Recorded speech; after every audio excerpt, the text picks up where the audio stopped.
Le soleil couchant embrasait l'horizon de la savane burkinabé, peignant le ciel de teintes orangées qui se reflétaient sur les terres ocres.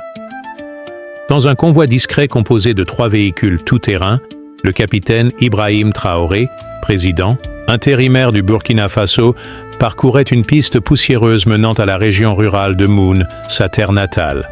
À bord du véhicule central, ce jeune officier de 34 ans, devenu chef d'État après avoir renversé le colonel Damiba en septembre 2022, consultait des documents relatifs à un projet social qu'il venait inaugurer, loin des caméras et du protocole habituel. À ses côtés, Ousmane Kaboré, son meilleur ami depuis l'enfance et conseiller officieux, observait le paysage avec un mélange de vigilance et de nostalgie. Ousmane, un ancien officier du renseignement militaire, était un homme trapu au regard perçant, connu pour sa loyauté indéfectible envers Traoré.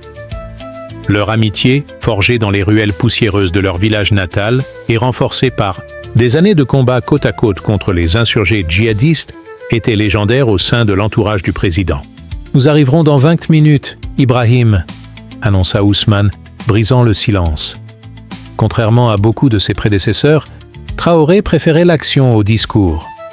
Ce déplacement secret visait à lancer un programme de microcrédit et de formation agricole dans des villages isolés, loin des ingérences étrangères qu'il dénonçait régulièrement. Sa vision d'un Burkina Faso souverain, inspiré par Thomas Sankara, résonnait profondément auprès de la jeunesse. « Les notables sont-ils prévenus ?» demanda Traoré, ajustant son béret rouge, symbole de son leadership. « Oui, mais ils pensent que tu es un envoyé du ministère, comme tu l'as voulu. Ton identité restera confidentielle jusqu'à ton arrivée, » répondit Ousmane, scrutant les environs avec l'attention d'un faucon. Traoré hocha la tête, satisfait. Son authenticité et son rejet du faste présidentiel lui avaient valu une popularité sans précédent. Pour beaucoup, il incarnait l'espoir d'une véritable indépendance face aux anciennes puissances coloniales. Après 3 heures de route, le convoi s'arrêta près d'un petit village pour une pause. Les hommes s'étirèrent et Ousmane s'éloigna pour vérifier le périmètre avec l'équipe de sécurité. C'est alors que son téléphone vibra. Un message d'un numéro inconnu s'afficha. 5 millions de dollars. Indique-nous la localisation exacte de Traoré dans les 48 heures. Une nouvelle vie t'attend. Un compte offshore est prêt. Ousmane fronça les sourcils, son visage habituellement impassible trahissant une surprise fugace. Ce n'était pas la première fois que des proches de chefs d'État africains recevaient de telles offres, mais le montant était exorbitant. Il effaça le message, troublé mais résolu à rester fidèle à son ami et à leur idéal commun. Le soir, le convoi atteignit un village modeste. Les habitants, informés à la dernière minute de l'identité de leurs visiteurs, accueillirent Traoré avec une joie contenue. Il échangea longuement avec les agriculteurs, prenant des notes dans un carnet usé. Après un repas simple, il se retira dans une case réservée pour la nuit. Ousmane vérifia les lieux avec soin avant de prendre position à l'extérieur. Second message arriva, accompagné d'une photo qui le glaça. Sa sœur cadette, Aïcha, bâillonnée et terrifiée. Un journal du jour sur les genoux. « Nous avons ta sœur. 24 heures pour coopérer, sinon elle mourra. Réponds oui pour les détails. » Le monde d'Ousmane s'effondra. Aïcha était tout ce qui lui restait de sa famille depuis la mort de leurs parents dans une attaque contre leur village.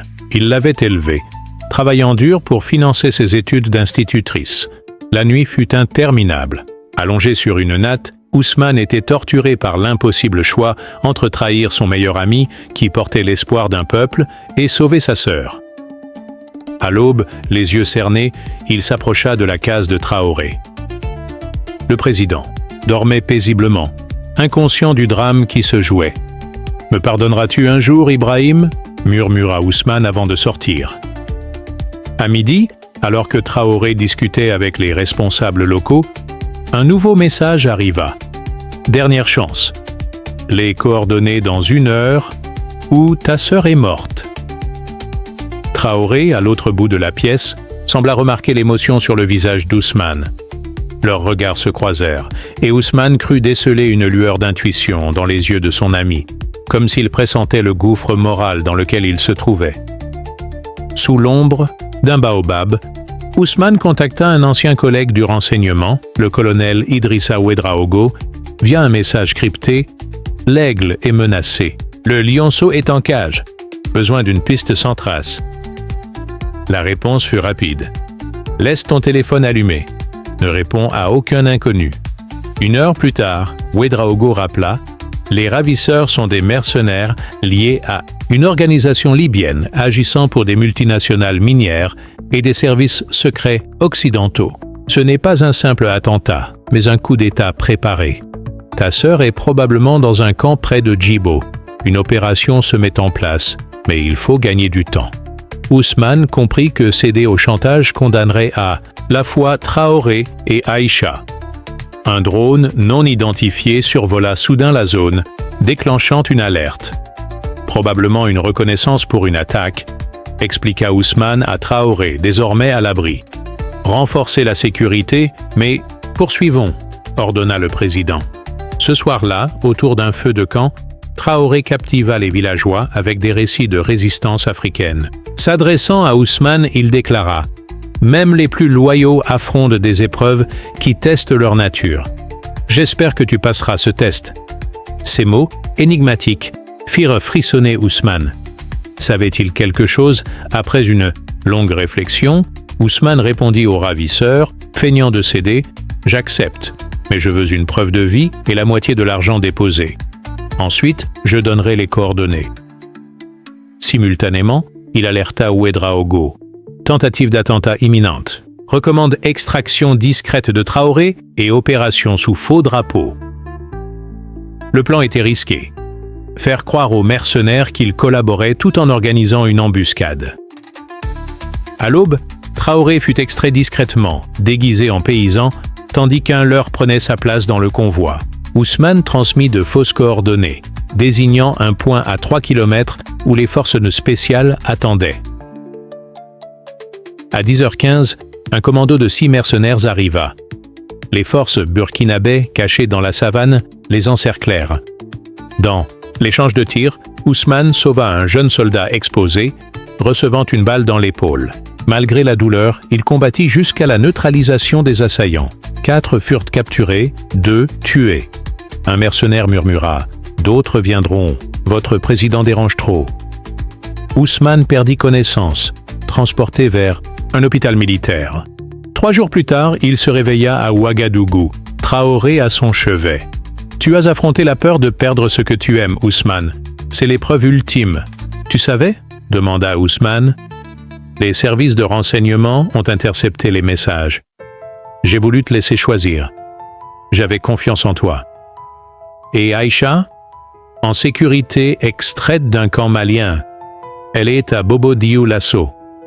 Ousmane, submergé, tendit une lettre de démission. J'ai envisagé de te trahir. Je ne mérite pas ta confiance. Traoré la déchira. Tu es plus nécessaire que jamais. La loyauté, c'est choisir le bon chemin malgré la peur. Les semaines qui suivirent l'incident furent marquées par une activité fébrile au sein des services de renseignement burkinabais. Les équipements saisis sur les mercenaires capturés, téléphones cryptés, disques durs, documents codés, révélèrent les contours d'un réseau international bien plus vaste que prévu. Les interceptions pointaient vers un consortium d'intérêts miniers occidentaux, contrariés par les réformes de Traoré sur l'extraction de l'or et des agences de renseignement étrangères, opérant sous des façades diplomatiques. Mais un détail troublant émergea. Un nom, celui d'un général burkinabé à la retraite, le général Moussa Konaté, un homme jadis proche de l'ancien régime et connu pour ses liens ambigus avec des ambassades étrangères. Dans une salle sécurisée du palais présidentiel, sous la lumière tamisée des fenêtres blindées, Traoré écoutait le rapport du colonel Ouedraogo. Une carte de l'Afrique, ornée d'épingles marquant les points stratégiques du continent, dominait le mur. Excellence, les documents confirment que Konaté a servi d'intermédiaire entre les mercenaires et leurs commanditaires. Il a fourni des informations sur vos déplacements, y compris ce voyage à Moon. Il n'a pas agi seul. Plusieurs officiers subalternes, toujours en activité, semblent impliqués. Traoré, vêtu d'un uniforme sobre, examina les organigrammes étalés sur la table en acajou. Son regard s'arrêta sur une photographie en noir et blanc de Konaté, prise lors d'un sommet régional 10 ans plus tôt. « Moussa Konaté », murmura-t-il songeur. « Il était un ami de mon père. Ils ont servi ensemble dans les années 80. Pourquoi trahir maintenant ?» Ouedraogo haussa les épaules. « L'argent, le pouvoir ou peut-être la rancune. Votre politique souverainiste menace les privilèges qu'il a accumulés sous l'Ancien Régime. Il a des comptes offshore à son nom, alimentés par des transferts récents en provenance de sociétés écrans basées à Londres et à Dubaï. » Traoré se leva et s'approcha de la carte, posant un doigt sur la frontière nord du Burkina Faso. « Et concernant l'enlèvement d'Aïcha, la sœur d'Ousmane ? Une opération ciblée, planifiée depuis des mois, répondit Ouedraogo. Ils ont étudié les profils de vos proches, Excellence. Ousmane était leur cible principale, non pas parce qu'il est votre ami, mais parce qu'il est votre boussole morale. Briser sa loyauté, c'était vous isoler. Le président resta silencieux, son regard fixé sur l'horizon ocre visible à travers la fenêtre. Puis, d'une voix ferme, il déclara « Préparez une opération discrète pour neutraliser Konaté et ses complices, mais je veux qu'ils soient jugés, pas éliminés. Le peuple doit voir que la justice prévaut, même pour les puissants. Et informer Ousmane. Il mérite de savoir à qui il a affaire. » À l'hôpital militaire de Ouagadougou, Ousmane, encore, convalescent, reçut la visite du colonel Ouedraogo. Assis sur son lit, son épaule bandée, il écouta avec une gravité croissante le récit des découvertes. Le nom de Konaté le frappa comme un coup de poignard. « Moussa Konaté, il venait à la maison quand j'étais enfant. Il m'a appris à tirer au fusil. Comment a-t-il pu… » Ouedraogo posa une main sur son épaule. « Les hommes changent, Ousmane. Ou peut-être que leur masque tombe. Mais il y a plus. Nos sources indiquent qu'une nouvelle opération se prépare. Probablement une tentative d'infiltration au sein de l'administration. Ils savent que vous avez déjoué leur plan. Et ils ne s'arrêteront pas. » Ousmane serra les poings, la douleur dans son épaule éclipsée par une rage contenue. « Et Aïcha, est-elle vraiment en sécurité ?» « Pour l'instant, oui. Mais nous devons rester vigilants. Les commanditaires ont des réseaux dans tout le Sahel. Ils pourraient frapper à nouveau, peut-être pas directement, mais par des moyens plus subtils. Désinformation, corruption, chantage. Cette nuit-là, seul dans sa chambre d'hôpital, Ousmane contempla le ciel étoilé de Ouagadougou à travers la fenêtre. L'idée que Konaté, un homme qu'il avait autrefois admiré, ait orchestré l'enlèvement de sa sœur ravivait en lui une blessure plus profonde que celle de son épaule. Mais une autre pensée le tourmentait.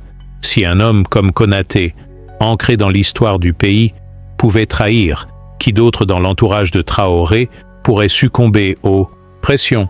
Une graine de doute s'était plantée dans son esprit, non pas envers son ami Ibrahim, mais envers le système qu'ils tentèrent de réformer. Il savait que la lutte ne faisait que commencer. Quelques semaines plus tard, Traoré prit une décision audacieuse qui surprit même ses conseillers les plus proches. Dans la salle de conférence du palais présidentiel, face à une foule de journalistes internationaux, il révéla l'ampleur du complot déjoué. Des écrans projetèrent des documents accablants. Relevés bancaires, enregistrements interceptés, et organigrammes reliant des multinationales minières à des réseaux néocoloniaux.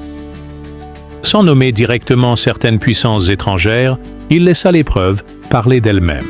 « Ces tentatives de déstabilisation ne sont pas nouvelles, déclara-t-il, mais leur coordination internationale révèle ce qui est en jeu. Notre droit à déterminer notre avenir sans ingérence. » Dans sa chambre d'hôpital, Ousmane suivait l'événement à la télévision, le cœur serré. Il redoutait que son nom ne soit mentionné, exposant son moment de doute au monde entier. Mais lorsque la question d'un journaliste de la BBC fusa, « Monsieur le Président, des documents suggèrent qu'un de vos proches collaborateurs a été approché par les mercenaires. Comment expliquez-vous votre confiance en lui ?» Traoré répondit avec une clarté qui résonna à travers le continent. « La véritable loyauté n'est pas l'absence de tentation, mais la force de la surmonter. Mon ami, Ousmane Kaboré, a risqué sa vie et celle de sa sœur pour protéger notre nation. Confronté à un chantage inhumain, il a choisi l'intelligence stratégique et le sacrifice. Il incarne les valeurs dont l'Afrique a besoin pour se libérer. La salle éclata en applaudissements et Ousmane, bouleversé, sentit des larmes couler sur ses joues. Les paroles de Traoré transformèrent son épreuve en un symbole d'espoir. Dans les jours qui suivirent, son histoire devint virale sur les réseaux sociaux africains. Des messages de soutien affluèrent. Des jeunes brandissant des pancartes avec l'inscription « 5 millions, non merci. Ma dignité n'a pas de prix ». Une chaîne panafricaine annonça un documentaire intitulé « Le feu de la loyauté ». Mais Ousmane, fidèle à sa nature réservée, déclina toutes les demandes d'interview. Cependant, l'ombre de Konaté planait toujours. Lors d'une opération discrète, le général fut arrêté dans une villa isolée à la frontière nigérienne, où il préparait son exfiltration. Lors de son interrogatoire, il révéla, sous la pression, l'existence d'un second complot, une campagne de désinformation visant à discréditer Traoré avant un sommet panafricain crucial à Addis Abeba. Des agents infiltrés dans les médias locaux et internationaux étaient déjà en place, prêts à diffuser de fausses accusations de corruption et d'autoritarisme pour fragiliser le régime. Traoré, informé de cette menace, convoqua Ousmane, désormais rétabli, dans son bureau présidentiel. La pièce, ornée d'une photographie de Thomas Sankara, vibrait d'une énergie contenue. « Ousmane, dit-il, nous avons déjoué une attaque, mais la guerre est loin d'être finie. Ils savent que notre force réside dans notre unité et notre vérité. Je veux que tu prennes la tête d'une nouvelle unité, une task force secrète pour contrer leurs opérations d'influence. Pas seulement ici, mais dans tout le Sahel. » Ousmane, encore marqué par son épreuve, hésita. « Ibrahim, je ne suis qu'un soldat, un ami. Je ne suis pas un stratège de l'ombre. » Traoré posa une main sur son épaule. « Tu es bien plus que cela. Tu as prouvé que tu peux résister là où d'autres auraient cédé. Cette mission ne demande pas seulement des compétences, mais une âme incorruptible. » Ousmane acquiesça, sentant le poids de cette nouvelle responsabilité. Alors qu'il quittait le palais, un message crypté arriva sur son téléphone sécurisé, envoyé par une source anonyme au sein du réseau de Konaté. « Le feu que vous avez allumé attirera d'autres tempêtes. Préparez-vous. La prochaine frappe viendra de l'intérieur. » Sous le ciel étoilé de Ouagadougou, Ousmane leva les yeux, son esprit partagé entre détermination et appréhension. La lutte pour la souveraineté du Burkina Faso, et peut-être de l'Afrique entière, ne faisait que commencer. Quelque part dans l'ombre, de nouveaux ennemis tramaient leur revanche, mais une chose était certaine. Ousmane Kaboré, l'homme qui avait refusé 5 millions pour sauver son âme, serait prêt à affronter la tempête, quel qu'en soit le prix. Ces deux sections prolongent l'histoire de manière logique, en approfondissant les thèmes centraux, la lutte contre les ingérences extérieures, la tension entre loyauté personnelle et devoir national, et l'émergence d'une nouvelle génération de leaders africains. L'introduction du général Konaté comme traître interne ajoute une couche de complexité, montrant que les menaces ne viennent pas seulement de l'extérieur, mais aussi de l'intérieur, ce qui reflète les défis réels des États souverainistes. La création d'une task force dirigée par Ousmane ouvre la voie à une suite où il pourrait enquêter sur des complots plus vastes, impliquant des réseaux régionaux ou continentaux, tout en affrontant ses propres doutes et les pressions croissantes sur sa famille et son pays. L'histoire reste ancrée dans le style narratif de l'original, avec des descriptions évocatrices, des dialogues percutants et une tension dramatique soutenue. Le message final, menaçant et cryptique, laisse la porte ouverte à de nouvelles intrigues. Qui sont ses ennemis de l'intérieur? Comment Ousmane et Traoré navigueront-ils dans un paysage géopolitique de plus en plus complexe? Ces questions préparent le terrain pour une suite captivante, centrée sur la résilience, l'intelligence stratégique et la quête d'une Afrique véritablement libre.